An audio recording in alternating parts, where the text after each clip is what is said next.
Hey there mga my loves, Capricorn! Thank you so much for always staying here with me and the channel, babe. So before we start your reading, Capricorn, mayroon pala tayong new channel, ang Dalnim.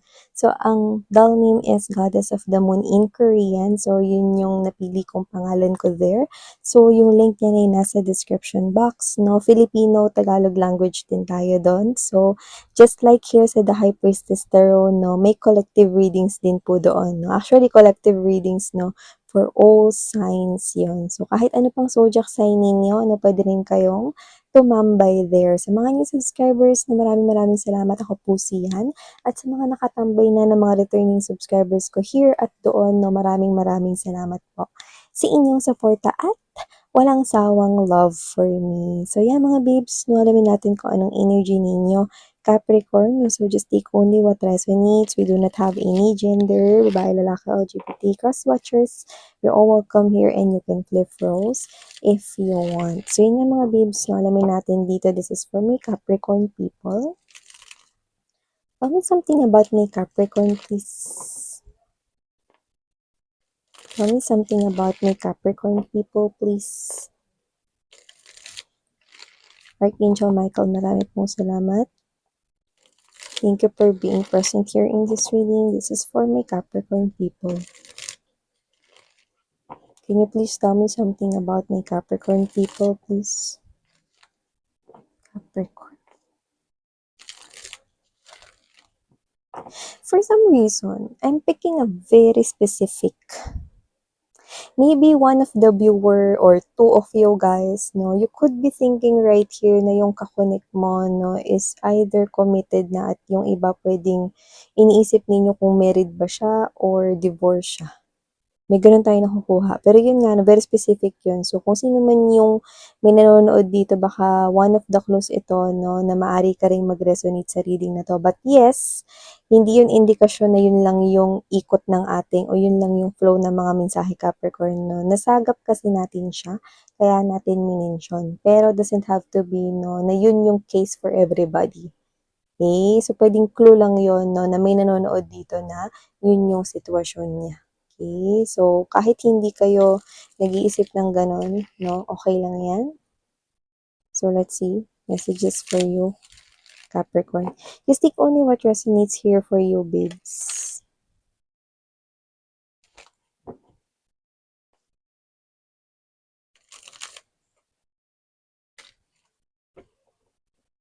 Okay, so let's go ahead and check this out for you, Capricorn.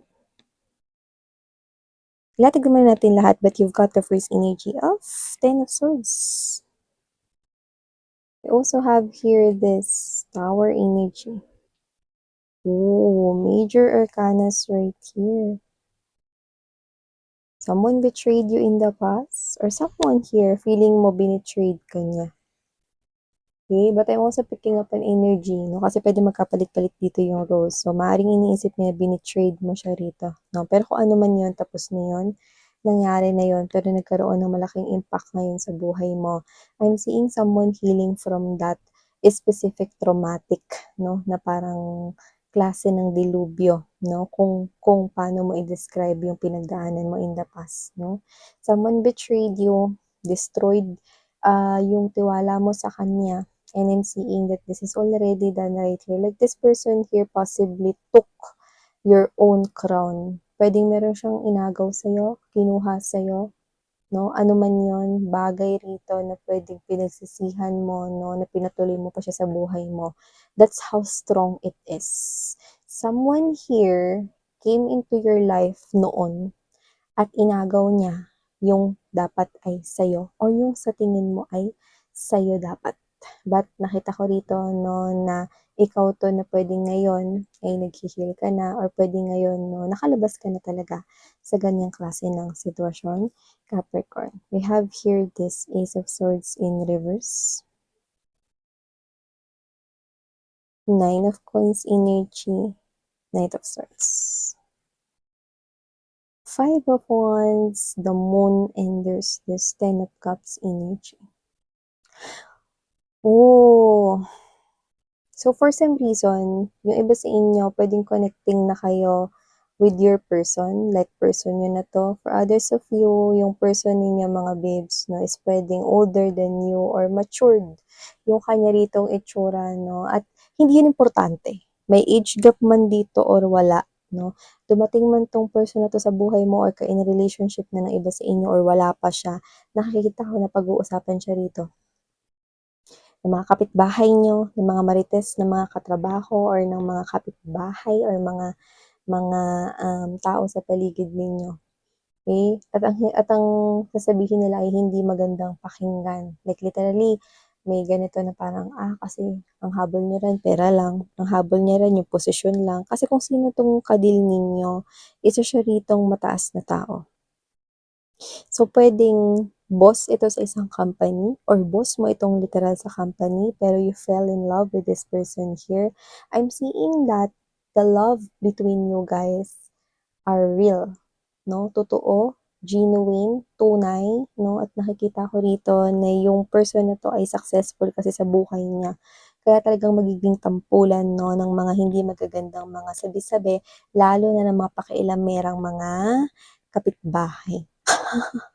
So, nakikita ko dito whether kapitbahay 'to or maraming sasabihin rito. Actually, sa side niya meron ka ring maririnig, pero nakikita ko na wala siyang pakialam dun. This person here will definitely protect you from those people here and will definitely encourage you na wala kang dapat ipag-alala kasi ano man ang sasabihin ng iba, hindi maapektuhan ang desisyon niyo sa buhay.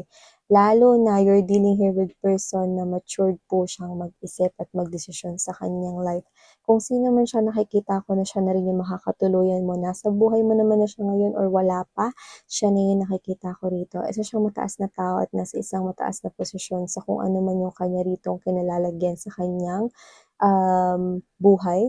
Puwedeng siya ay meron ditong business at meron ring trabaho, puwedeng both yun. Puwede rin naman na business ang kanyang mga hina-handle 'no, and this person is living with the vibe that he or she is successful.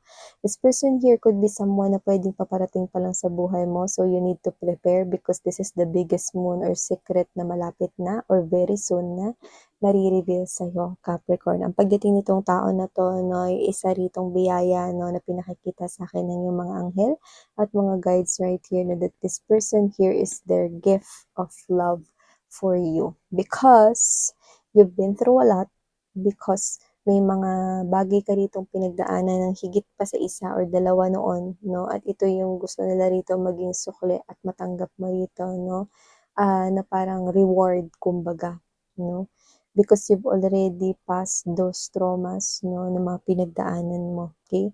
So with this Ace of Swords in reverse right here 'no, and there's this Ten of Swords, Ace to the Ten of Swords right here, and we've got this Ace of Swords in reverse. This is all about dishonesty. This is all about right here not being truthful. So I think yung mga nag-betrayed sa inyo 'no, pinatutungkulan 'no, isang malaking lie or isang malaking kasinungalingan 'no, at yung kasinungalingan na yon ang nagtanggal sa inyo 'no, ng tiwala sa taong yon na puwedeng minsan mong pinagkatiwalaan 'no, kasi this person here stabbed you from the back and look how straight this, swords here. Ibig sabihin puwedeng plinano niya yung pagsisinungaling na yan or alam niya ng mali yan, tinuloy niya pa rin yan 'no. So, nakita ko dito na nasaktan ka niya. Maybe because you've trust this person here so badly in the past, 'no? Puwedeng a friend, a best friend right here. Someone na tinuturing mong family or baka family member din.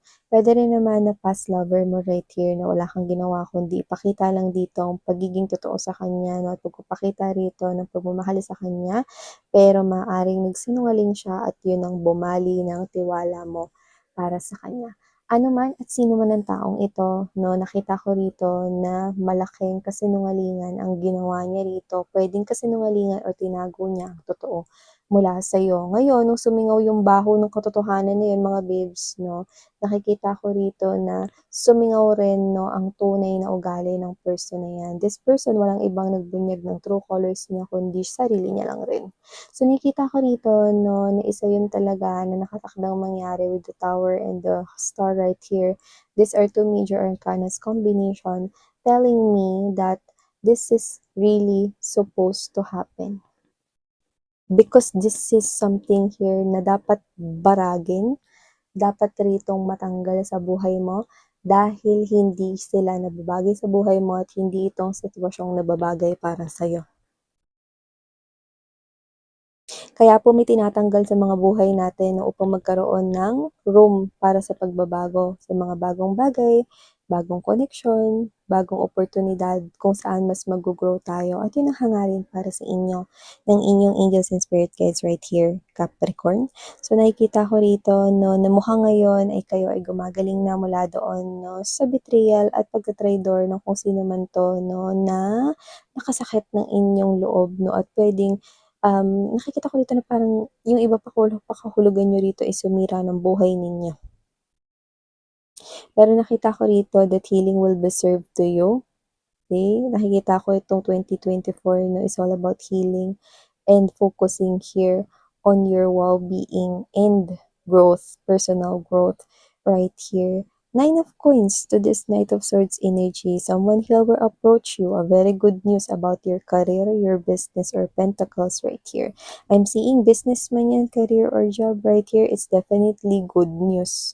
So nakikita ko rito no na yung iba no this will create this big confidence or add confidence sa inyo para mas pagbutihin pa yung trabaho mo at mas palawigin pa 'no, ang kaalaman mo 'no, sa larangan ng business na 'yan, negosyo or sa trabaho, career or job na 'yan.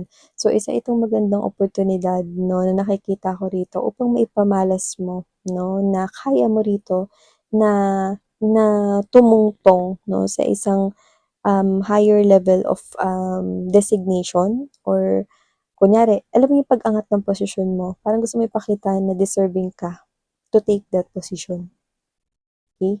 And also, isa itong magandang oportunidad rito na para palaguin yung pera mo.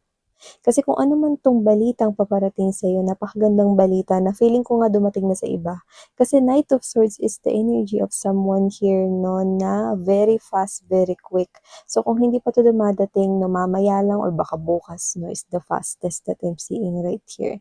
Ibig sabihin hindi na matagal yung paghihintay mo. Like literally, I'm seeing this happening 'no, mga bandang hapon or tanghaling tapat 'no. Mainit yung panahon kung saan mainit-init rin yung balitang matatanggap mo, pero kagaya ng init ng araw, ang araw ang simbolo ng happiest card in the tarot, happiest energy, ibig sabihin magiging masaya ka dun. Yan, 'no. I-look forward na natin agad yung Capricorn ng bongga nun. And also, nakikita ko rito 'no, na hindi 'to magre-resonate sa lahat 'no, at hindi ko alam kung para kanino 'to. Pero nakikita ko rito 'no, na ikaw, kung ikaw man ay klase ng energy na nakabukod ka sa pamilya mo right here 'no, meron ka pala ditong bisita. At nakikita ko rito na maaari siyang magtagal sa poder mo ng ilang 'yan 'no, miss yan, ilang oo, ilang araw at hindi ko alam kung hanggang kailan siya magtatagal 'no, pero nakikita ko rito na puwedeng yan yung mabanggit niya sa'yo, "Puwede ba ako mag-stay dito?" Ilang araw lang, yan, 'no. So, hindi ko alam mga babes 'no, kung ilan talaga siya or gaano katagal dahil nakakuha ko ng mga energies rito na puwede silang humingi ng pabor 'no or makiusap sa'yo 'no na tumira kasama ka. So, it's either here a friend or it's someone here na puwedeng katrabaho mo, na friend mo na rin or baka pinsan mo kind of thing 'no, but whoever this person here is, ikaw 'to na parang okey lang naman sa'yo kaya lang hindi ka sanay na may iba kang, kasama sa bahay mo or whatever 'no. So, maaaring, ikaw 'to na hindi mo alam 'no, na paano mo sasabihin sa kanya pero after mong marinig yun, ang unang papasok sa isip mo is, "Ayoko, ayoko, pero paano ko ba sasabihin 'to ng hindi siya masasaktan or hindi siya mag-iisip ng hindi maganda?" Yan 'no. So, nakikita ko rito na after hearing this, hindi ka na agad komportable and the fact na hindi ka komportable na may ibang tao sa bahay ninyo 'no, I think mas mas hindi ka magiging komportable after hearing that question coming from this person that will definitely, unexpectedly na kakatok 'no, sa iyong door or mare-receive mo yung mensahe galing sa kanya. Like this will caught you 'no, shock and surprise like, "Anong gagawin ko? Paano ko ba ire-reject 'tong tao na 'to? Hindi ko naman puwedeng sabihin sa kanya na hindi ako sanay. Ayoko rin namang sabihin na okey lang pero, kailangan ko pag-isipan 'to pero wait lang, ano bang dapat kong sabihin?" 'Yan 'no, kasi kung kung sino man 'to, meron kang ginagawa 'pag na-receive mo 'yun. Puwedeng 'pag pinuntahan ka niya, either work from home ka at nagtatrabaho ka sa iyong computer, desktop, or laptop.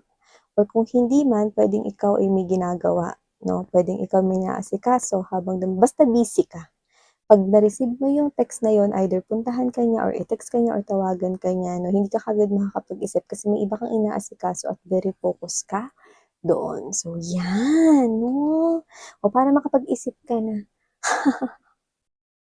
So nakikita ko dito para hindi mo na rin ikagulat 'no, ay, yung sinasabi ni Miss yun, yan 'no.